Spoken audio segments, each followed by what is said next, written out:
Alright, now I love a good noodle dish, and today we're going to make one of the more popular versions out there, which is Dan Dan noodles. So what are Dan Dan noodles? Well, it's a Chinese dish where you can really use whatever ingredients you want, but there's a few constants, which is a lot of chili oil and some sesame paste. And for today's recipe, we're going to be following Kenji López-Alt from the WAF. So let's hop into it. To get started, we need to make an incredible sauce. So you're going to take 2 tablespoons of sesame paste, or if you don't have that, 4 teaspoons of tahini and 2 teaspoons roasted sesame oil like I did. Then add 2 tablespoons of some warm water and give it a mix until it's nice and smooth. Next, add 2 tablespoons of light soy sauce, 2 tablespoons black vinegar, 2 teaspoons of white sugar, and then crush 2 to 3 garlic cloves and add that into the sauce. So these Dan Dan noodles are spicy, and that is coming from a whopping half cup of Sichuan chili oil. Now if you don't want them that spicy, I would just cut this a little bit and use some more soy sauce. For the protein, we're going with 6 to 8 ounces of some ground pork, and for seasoning, we're going nice and simple with just kosher salt, black pepper, and some garlic powder, and just make sure it's nicely mixed into the pork. Now in Dan Dan noodles, there's an ingredient that I'm not the biggest fan of, and that is Sichuan peppercorns.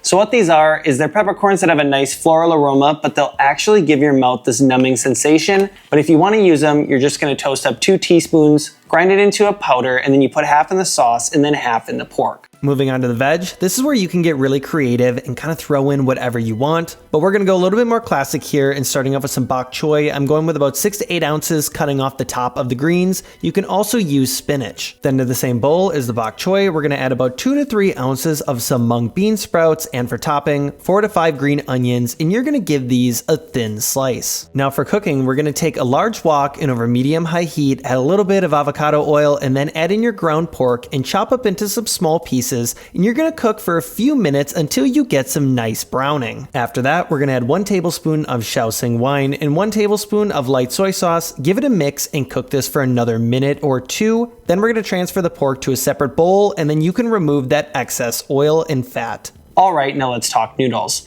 In the recipe, Kenji is saying that we should use some fresh wheat noodles, but I wasn't able to get any in time for this recipe, so what I'm going to use is some lo mein noodles. Biggest thing is we just need to use a wheat noodle that is pretty thin, and it should work out great for this dish. When making your noodles, remember to add in a few good pinches of some salt and then cook the noodles according to the instructions. Now we're actually going to cook our bok choy and bean sprouts with this, which is going to give everything an incredible flavor, and at the end, you're going to have a nice broth as well. For plating, we're actually leaving the noodles undressed, which means putting our Dan Dan sauce directly in the bottom of the bowl. Then we're going to add in a healthy amount of noodles, and then comes time to add your toppings. So of course we'll add our ground pork, and then I like to take a little bit of crushed peanuts, that green onion from earlier, and a little bit of chili crunch because you know we just needed a little bit more spicy. If you guys liked the video, please like and subscribe, and I'll catch you in the next one.